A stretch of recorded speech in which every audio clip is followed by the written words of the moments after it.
English वाले channel में आप सभी का स्वागत है। सबसे पहले दोस्तों विजयादशमी की आप सभी को हार्दिक शुभकामनाएं। दोस्तों आज के क्लास में जो है हम लोग ग्रामर का एक बड़ा ही इंपॉर्टेंट चैप्टर नरेशन हम लोग पढ़ने जा रहे हैं और ये मैट्रिक एग्जाम की दृष्टि से और एग्जाम इंटरमीडिएट जो है कि बोर्ड एग्जाम की दृष्टि से दोनों दृष्टि से बड़ा ही इंपॉर्टेंट चैप्टर है। तो आइए सबसे पहले हम लोग इसके कॉन्सेप्ट के बारे में जानते हैं, इसका बेसिक क्या है और इसके बेसिक पढ़ने के बाद इसके एडवांस लेवल तक हम लोग जो नरेशन एग्जाम में पूछता है उसके बारे में हम लोग जानेंगे और बिल्कुल आसान तरीके से हम लोग सीखेंगे।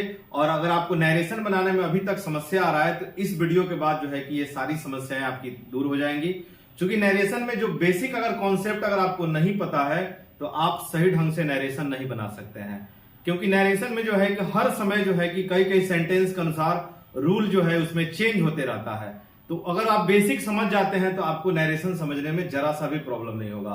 तो ये नरेशन का पहला वीडियो है, पहला क्लास है और इसके जितने भी स्पेशल जनरल से लेकर स्पेशल रूल तक जितने भी वीडियो होंगे सभी हम लोग इस क्लास में सीखेंगे लोग। आइए देखते हैं। सबसे पहले देखिए, इसमें डिफिनेशन ये नहीं पूछता है कि व्हाट इज नरेशन और नरेशन कितने, how many kinds of narration, ये सब नहीं पूछता है। आपको ये ध्यान रखना है कि नरेशन बनता कैसे है ये चीज जानना है। नरेशन को हिंदी में कहते हैं कथन। नरेशन जो शब्द है ना वो नैरेट शब्द से बना है, NARRAT, नैरेट। नैरेट का मतलब होता है कहना, नैरेट से बना है नरेशन। हम लोग ये जानेंगे कि नरेशन कितने प्रकार के होते हैं। तो नरेशन दो प्रकार के होते हैं, एक होता है डायरेक्ट स्पीच और एक होता है इनडायरेक्ट स्पीच। दो प्रकार का एग्जाम में सवाल कैसे पूछेगा कि डायरेक्ट से इनडायरेक्ट बनाइए या फिर इनडायरेक्ट से डायरेक्ट बनाइए। मैट्रिक लेवल तक जो है कि डायरेक्ट से इनडायरेक्ट बनाने के लिए पूछता है और इंटर लेवल में जो है कि डायरेक्ट से इनडायरेक्ट और इनडायरेक्ट से डायरेक्ट भी पूछता है, यानी दोनों एक दूसरे का उल्टा भी पूछ सकता है। तो आपको इसमें यह समझना है, ध्यान से सुनिएगा, समझिएगा। नरेशन दो प्रकार का होता है, एक होता है डायरेक्ट स्पीच और एक होता है इनडायरेक्ट स्पीच। डायरेक्ट इनडायरेक्ट हम कैसे पहचानेंगे कि जो डायरेक्ट स्पीच होता है ना इसमें कॉमा और इन्वर्टेड कॉमा लगा रहता है।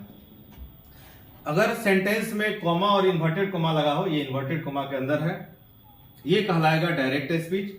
और बिना, अगर जिसमें इन्वर्टेड कॉमा नहीं लगा हो वो कहलाता है इनडायरेक्ट स्पीच। जिसमें कॉमा इन्वर्टेड कॉमा लगा रहेगा उसको डायरेक्ट स्पीच बोलेंगे और जिसमें नहीं लगा रहेगा वो इनडायरेक्ट स्पीच। अभी इसका एग्जांपल नहीं लिखे हैं, उसको भी लिखा जाएगा। जब आपको यह समझ में आ गया कि डायरेक्ट और इनडायरेक्ट क्या होता है, जिसमें कॉमा इन्वर्टेड कॉमा लगा है वो डायरेक्ट है, जिसमें नहीं लगा है वो इनडायरेक्ट है। अब उसमें यह समझना है कि जो डायरेक्ट स्पीच होता है ना उसमें एक पार्ट को, इसमें टोटल दो पार्ट होते हैं डायरेक्ट स्पीच में, दो पार्ट। एक होता है कि इन्वर्टेड कॉमा के जो है बाहर ये वाला हिस्सा और एक होता है इन्वर्टेड कॉमा के अंदर वाला हिस्सा, यानी कि ये वाला हिस्सा। जो इन्वर्टेड कॉमा के जो अंदर होता है ना उसको आरएस बोला जाता है। जो इन्वर्टेड कॉमा के अंदर होता है, आपको दिखाई दे रहा होगा यहाँ पे इन्वर्टेड कॉमा, जो इन्वर्टेड कॉमा के अंदर होता है उसको आरएस कहा जाता है। आरएस का मतलब होता है रिपोर्टेड स्पीच। आरएस का मतलब होता है रिपोर्टेड स्पीच। इन्वर्टेड कॉमा के अंदर वाले भाग को आरएस कहा जाता है और इन्वर्टेड कॉमा के बाहर वाले भाग को आरवी कहा जाता है। आरवी का मतलब ये हो गया रिपोर्टिंग वर्ब। ये आपको ध्यान में रखना है, नरेशन बनाना है तो आपको ये चीज ध्यान में रखना पड़ेगा। इन्वर्टेड कॉमा के अंदर वाले भाग को आरएस कहते हैं और इन्वर्टेड कॉमा के बाहर वाले भाग को आरवी कहते हैं, ये ध्यान रखना है। थोड़ा इसमें ये आपको समझना है कि जो आरवी है ना ये रिपोर्टिंग वर्ब, ये आरवी का सब्जेक्ट है और ये आरवी का ऑब्जेक्ट है। आरवी का ये सब्जेक्ट है और आरवी का ये ऑब्जेक्ट है। आरएस में ये सब्जेक्ट है और योर जो है ना ये पॉजेसिव एडजेक्टिव है। आगे समझा जाएगा ये सब क्या है, बस थोड़ा सा जानकारी ये लेना जरूरी है कि कौन सब्जेक्ट है, कौन ऑब्जेक्ट है, कौन चीज क्या है। क्योंकि अगर ये चीज अगर आपको पहचानने नहीं आता है तो आप नरेशन नहीं बना सकते हैं। आइए देखते हैं डायरेक्ट से इनडायरेक्ट बनाने का क्या नियम है। इस नियम को ध्यान में रखना है, अगर आप इसको कॉपी में भी नोट कर सकते हैं। डायरेक्ट से इनडायरेक्ट बनाने का नियम, सबसे पहला नियम यह है कि डायरेक्ट से इनडायरेक्ट में बदलते समय, डायरेक्ट से इनडायरेक्ट में बदलते समय आरवी जो होता है ना, आरवी ये वाला आरवी, यहां से यहां तक आरवी है। आरवी के से टू को टेल में, आरवी के से टू को टेल में, सेज टू को टेल्स में और सेड टू को टोल्ड में बदल दिया जाता है। मतलब कि यहाँ पे अगर सेज टू लगा है तो इसको टेल्स में बदलना है। सेज टू को टेल्स में, सेड टू को टेल में और सेड टू को टोल्ड में बदल दिया जाता है। ये पहला नियम हो गया। एक एक नियम को ध्यान से बारीकी से समझा जाएगा तो एक भी नरेशन आपका गलत नहीं होगा। फिर इसके बाद एक नोट ध्यान रखिएगा आप लोग, यदि से या सेज या सेड के बाद यदि टू नहीं लगा हुआ है, वरने कहने का मतलब यहाँ पे ये टू नहीं लगा हुआ है, जब टू नहीं लगा है ना तब उसको हम लोग टेल या टेल्स या टोल्ड में नहीं बदलेंगे। अगर इसके बाद टू नहीं लगा हुआ है सवाल में, से के बाद टू नहीं लगा है, सेज के बाद टू नहीं लगा है, सेड के बाद टू नहीं लगा है, तो आप उसको टेल या टेल्स या टोल्ड में आपको नहीं बदलना है। तब क्या करना है, तब हम लोग क्या करेंगे, अगर टू नहीं लगा है तो से को से में ही रहने देंगे, सेज को सेज में ही रहने देंगे, सेड को सेड में ही रहने देंगे। इस बात का ध्यान रखना है। टू नहीं लगा है तो हम लोग नहीं बदलेंगे, से को से में, सेज को सेज में। रूल नंबर 2 है कि इन्वर्ट कॉमा और इन्वर्टेड कॉमा की जगह हम लोग दैट का प्रयोग करते हैं। ये जनरली जो है कि कॉमा, ये कॉमा लगा है ना, कॉमा इन्वर्टेड कॉमा, वहां पे हम लोग दैट का प्रयोग करेंगे। ये चीज हो गया, ये 2 नियम है। अब एक नियम ध्यान रखिएगा कि डायरेक्ट से इनडायरेक्ट में बदलते समय 2 विधियों का प्रयोग किया जाता है। मतलब कि डायरेक्ट से इनडायरेक्ट बनाना है तो आपको 2 रूल जानना है, एक होता है जनरल रूल और एक होता है स्पेशल रूल। तो सबसे पहले हम लोग तो पढ़ेंगे जनरल रूल, फिर उसके बाद पढ़ेंगे स्पेशल रूल। इन सभी चीजों को मिटाना पड़ेगा और जो है कि इन सभी चीजों को मिटाना पड़ेगा। आप शायद इसे नोट कर लिए होंगे या स्क्रीनशॉट ले लिए होंगे। सबसे पहले हम लोग पढ़ेंगे जनरल रूल। आइए देखते हैं जनरल रूल क्या है। ये एग्जाम्पल को अभी रखेंगे क्योंकि आपको बनाने का तरीका आना चाहिए।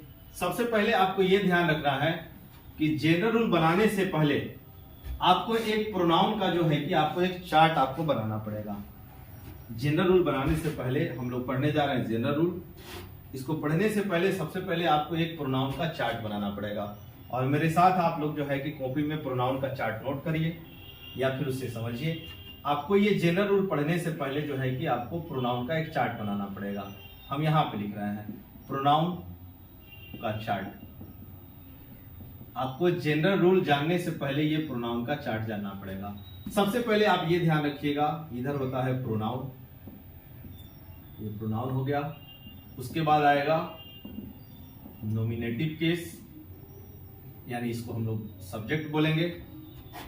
फिर आएगा ऑब्जेक्टिव केस, ऑब्जेक्टिव केस इसको हम लोग ऑब्जेक्ट बोलेंगे। और एक आएगा पोजेसिव, पोजेसिव, पोजेसिव एडजेक्टिव। और एक सबसे अंतिम पार्ट आएगा पोजेसिव प्रोनाउन, पोजेसिव प्रोनाउन। ये पोजेसिव प्रोनाउन है। अगर ये चार्ट अगर आपको याद नहीं है तो नरेशन बनाने में आपको समस्याएं आएंगी। आइए लिखते हैं प्रोनाउन में, जैसे कि आपको जो है इधर प्रोनाउन और इधर है पर्सन, पर्सन, ये पर्सन हो गया। पर्सन आपको पता है कि 3 पर्सन होता है, first person, second person, third person. तो फर्स्ट पर्सन में 2 चीज आता है, एक आई आता है, एक वी आता है। ये दोनों का दोनों जो है कि ये प्रोनाउन है। एक मिनट, यहाँ पे आप पर्सन लिख लीजिए, यहाँ पे पर्सन लिख लीजिए। फर्स्ट पर्सन आएगा। फर्स्ट पर्सन हमको सब्जेक्ट लिखना है तो फर्स्ट पर्सन में 2 सब्जेक्ट होता है, एक आई होता है और एक वी होता है। ग्रामर में आई और वी को नॉमिनेटिव केस भी बोलते हैं और सब्जेक्ट भी बोलते हैं। तो आई जो है सब्जेक्ट हो गया, आई का ऑब्जेक्ट आपको मी लिखना है और वी का ऑब्जेक्ट आपको अस होता है।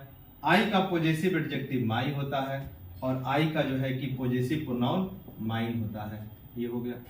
वी का ऑब्जेक्ट अस होता है, वी का पॉजेसिव एडजेक्टिव आवर होता है और वी का पॉजेसिव प्रोनाउन जो है कि आवर्स होता है। ये हो गया फर्स्ट पर्सन। अब आइए हम लोग लिखते हैं सेकंड पर्सन में।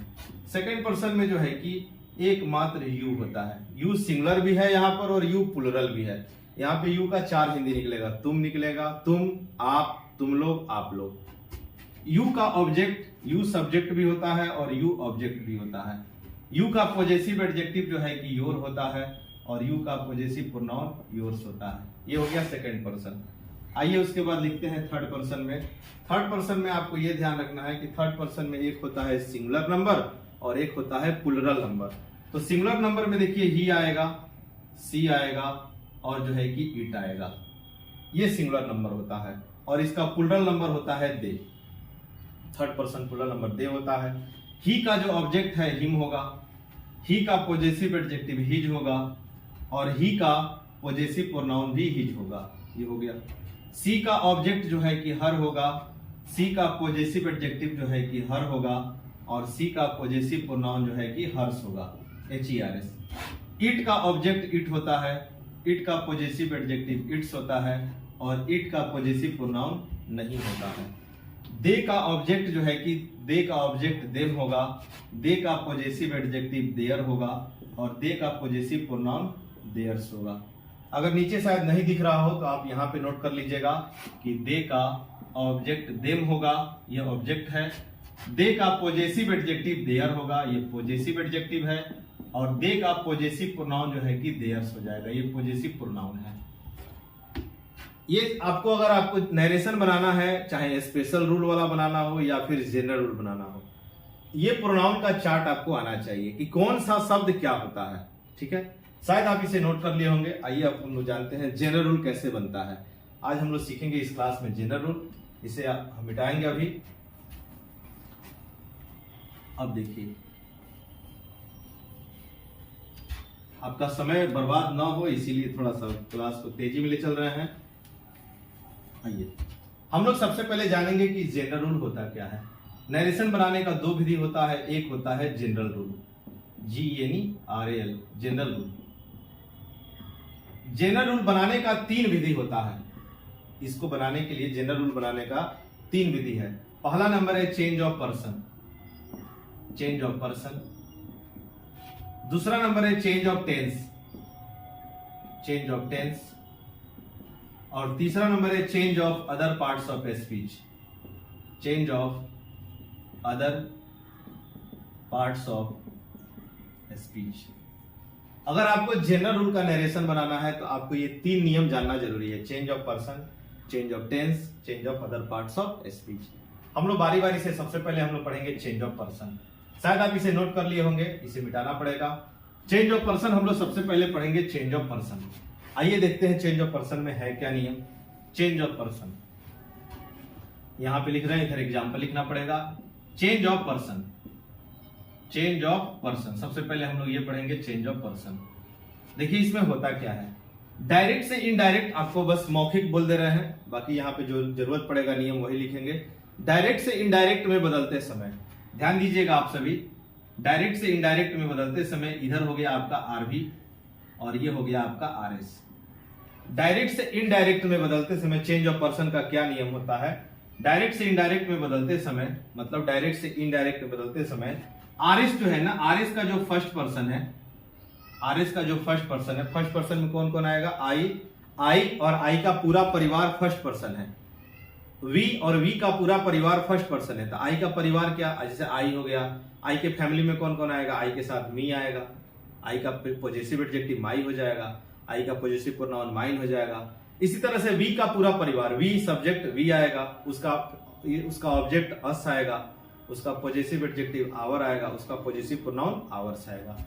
तो आई और आरएस का फर्स्ट पर्सन, आरएस का फर्स्ट पर्सन आरवी के सब्जेक्ट के अनुसार, आरवी के जो है कि सब्जेक्ट के अनुसार, आरएस का जो है कि डायरेक्ट से इनडायरेक्ट में बदलते समय आरएस का फर्स्ट पर्सन आरवी के सब्जेक्ट के अनुसार बदलता है।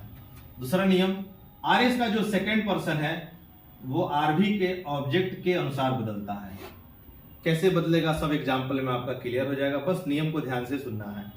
डायरेक्ट पहला नियम है चेंज ऑफ पर्सन का, आरएस का फर्स्ट पर्सन आरवी के सब्जेक्ट के अनुसार, आरएस का सेकंड पर्सन आरवी के ऑब्जेक्ट के अनुसार बदलता है। और आरएस का जो थर्ड पर्सन है वो नो चेंज, वो नहीं बदलेगा। आरएस का जो थर्ड पर्सन है वो नहीं बदलेगा। ये चेंज ऑफ पर्सन का नियम हो चुका है। डायरेक्ट से इनडायरेक्ट में बदलते समय आरएस का फर्स्ट पर्सन आरवी के सब्जेक्ट के अनुसार, आरएस का सेकंड पर्सन आरवी के ऑब्जेक्ट के अनुसार और आरएस का थर्ड पर्सन नहीं बदलता है। ये चेंज ऑफ पर्सन का नियम समाप्त हो गया। अब आइए हम लोग देखते हैं चेंज ऑफ टेंस। अब चेंज ऑफ टेंस में क्या नियम है।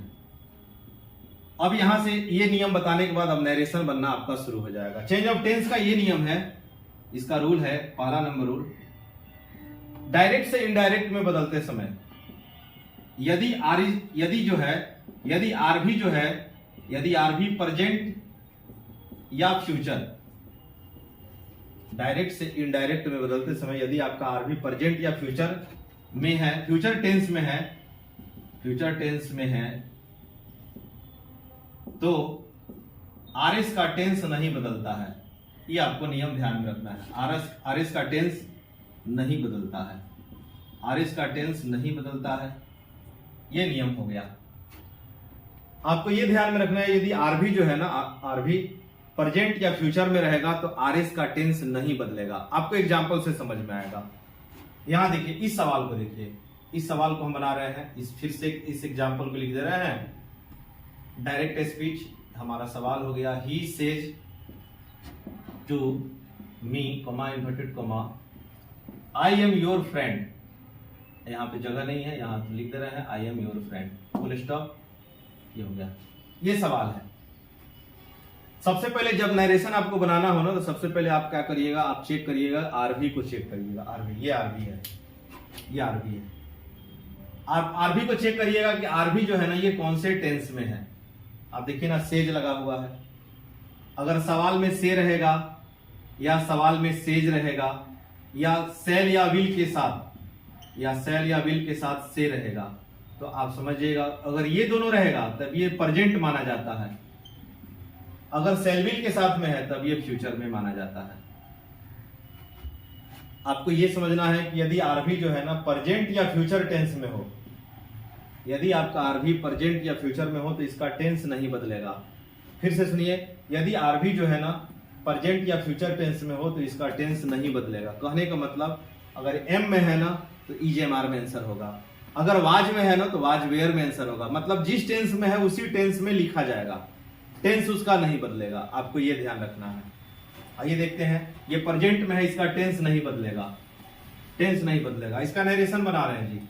जब हम इसका इनडायरेक्ट स्पीच बनाएंगे, ये ही ऐसा ही रहेगा और ये मी ऐसे ही रहेगा, ये ही और मी ऐसे ही रहेगा। इस सेज टू को देखिए, सेज के बाद टू लगा है तो सेज टू को किस में बदलेंगे, टेल्स में।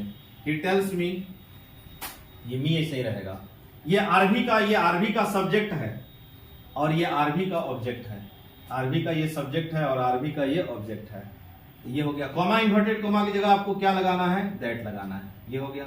अब हम लोग यहां तक पहुंच गए हैं, अब यहां से हमको बढ़ना है। यहां तक हम लोग पहुंच चुके हैं। एक बात का ध्यान रखिएगा, नरेशन बनाते समय आपको यह ध्यान में रखना है कि डायरेक्ट से इनडायरेक्ट में बदलते समय आरएस में जितना भी पर्सन होगा, आरएस में, ये आरएस है, इन्वर्टेड कॉमा के अंदर जो होता है ना वो आरएस को होता है। आरएस में जितना भी पर्सन होगा ना वो सब बदलेगा। आरएस में जितना भी पर्सन होगा, वो जो प्रोनाउन का, जितना भी प्रोनाउन का आपको चार्ट लिखे थे ना, वो ध्यान रखना है। थर्ड पर्सन को छोड़ करके, थर्ड पर्सन को छोड़कर आरएस में जितना भी पर्सन होगा वो सब बदलेगा। आपको पर्सन पर फोकस करना है। आई जो है फर्स्ट पर्सन है, योर है, यहां पर ये भी पर्सन है, ये भी बदलेगा, ये दोनों पर्सन बदलेगा।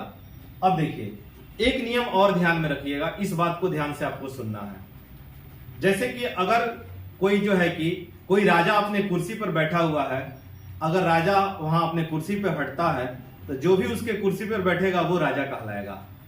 अगर मुख्यमंत्री अपने कुर्सी पर बैठा है, अगर मुख्यमंत्री अपने कुर्सी से हटेगा, जो भी उस कुर्सी पर बैठेगा वो सीएम कहलाएगा, मुख्यमंत्री कहलाएगा। अगर प्रधानमंत्री जिस कुर्सी पर बैठा है, अगर प्रधानमंत्री अपने कुर्सी पर से हटेगा तो जो भी बैठेगा वो प्रधानमंत्री कहलाएगा। कहने का मतलब, अगर सब्जेक्ट हटेगा तो अपने बदले सब्जेक्ट को भेजेगा, अगर ऑब्जेक्ट हटेगा तो अपने बदले ऑब्जेक्ट को भेजेगा, अगर पॉजेसिव एडजेक्टिव हटेगा तो अपने बदले पॉजेसिव एडजेक्टिव को भेजेगा, अगर पॉजेसिव प्रोनाउन हटेगा तो अपने बदले पॉजेसिव प्रोनाउन को भेजेगा। शायद आपको समझ में आ गया होगा। सब्जेक्ट हटेगा तो सब्जेक्ट भेजेगा, ऑब्जेक्ट हटेगा तो अपने जगह पर ऑब्जेक्ट को भेजेगा, पॉजेसिव एडजेक्टिव हटेगा तो अपने जगह पर पॉजेसिव एडजेक्टिव को भेजेगा, पॉजेसिव प्रोनाउन हटेगा तो अपने स्थान पर पॉजेसिव प्रोनाउन को भेजेगा। आइए देखते हैं सवालों में। यहां पे हमको दिखाई दिया कि आई सब्जेक्ट है, आई यहाँ पे सब्जेक्ट है, और आई आप चेक करिए कि कौन सा पर्सन है। आई है फर्स्ट पर्सन। आई हम लोग प्रोनाउन का जो चार्ट पढ़े थे ना, उसमें आई फर्स्ट पर्सन है। तो अब देखिए ना, यहाँ पे फर्स्ट पर्सन कैसे बदलेगा, सब्जेक्ट के अनुसार। फर्स्ट पर्सन कैसे बदलेगा, सब्जेक्ट के अनुसार। ये आई जो है ना फर्स्ट पर्सन है, सब्जेक्ट ही के अनुसार बदलेगा। ये आई बदलेगा ही के अनुसार। आई है सब्जेक्ट, ये सब्जेक्ट है, तो हटेगा तो अपने बदले सब्जेक्ट को भेजेगा। तो ये आई बदल रहा है ही के अनुसार, तो यहाँ पे आई ही के अनुसार बदल रहा है। आई सब्जेक्ट है तो हमको सब्जेक्ट चाहिए, तो ही तो खुद है सब्जेक्ट है, ही यहाँ पे चला जाएगा। और देखिए यहाँ पे बोले हैं कि अगर ये प्रेजेंट या फ्यूचर में है तो इसका टेंस नहीं बदलेगा। मतलब ये एम है ना, आपको ईजेएमआर में सोचना है आंसर। एम है तो एम हटेगा, तो बताइए ही के साथ तो एम तो लगता नहीं है, ही के साथ क्या लगेगा, ईज हो जाएगा। फिर आ गया यहाँ पे पर्सन, योर। आप चेक करिए, योर सेकेंड पर्सन है, तो सेकेंड पर्सन कैसे बदलता है? ऑब्जेक्ट के अनुसार। ये बदलेगा मी के अनुसार, योर बदलेगा मी के अनुसार। हमको पता चल गया मी के अनुसार बदलेगा। अब आप ये चेक करिए कि योर ग्रामर में है क्या। आप प्रोनाउन का चार्ट देखिए तो योर पता चलेगा, योर पॉजेसिव एडजेक्टिव है। तो यानी कि ये पॉजेसिव एडजेक्टिव है, हटेगा तो अपने बदले पॉजेसिव एडजेक्टिव को चाहिए। इसको पॉजेसिव एडजेक्टिव अगर अपने स्थान से हटेगा तो उसको पॉजेसिव एडजेक्टिव चाहिए। योर बदलेगा मी के अनुसार, तो मी का पॉजेसिव एडजेक्टिव, हाँ बिल्कुल सही आप सोचे हैं, माई होता है। ये माई हो गया और ये फ्रेंड ऐसे ही उतार दिया जाएगा। ये नरेशन बन चुका है, ये नरेशन हो चुका है। चलिए और दो चार एग्जाम्पल से इसको समझते हैं, शायद आपको दो चार एग्जाम्पल में और क्लियर हो जाए। आइए और एग्जाम्पल में देखते हैं। आइए दो चार सवाल और लिखते हैं, फिर आपको क्लियर हो जाएगा कि नरेशन बनाना कैसे हमको। दूसरा नंबर इसमें क्वेश्चन लिख रहे हैं, Mohan says to me. Mohan, आप मेरे साथ सवाल लिखिए। Mohan says to me, comma inverted comma, I am your friend. I am your friend, inverted comma बंद। Question number 3, they say to me, they say to me, comma inverted comma, we help you, we help you। Question number 3 हो गया। Question number 4 लिखिए। Question number 4,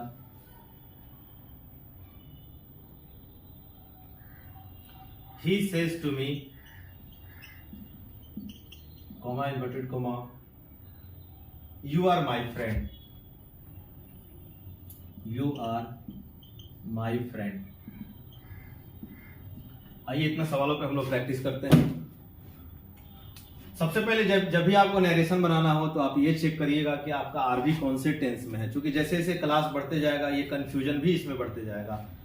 यहाँ says to लगा है ना, यानी कि ये प्रेजेंट टेंस में है, तो इसका टेंस नहीं बदलेगा, जिस टेंस में है उसी टेंस में लिखा जाएगा।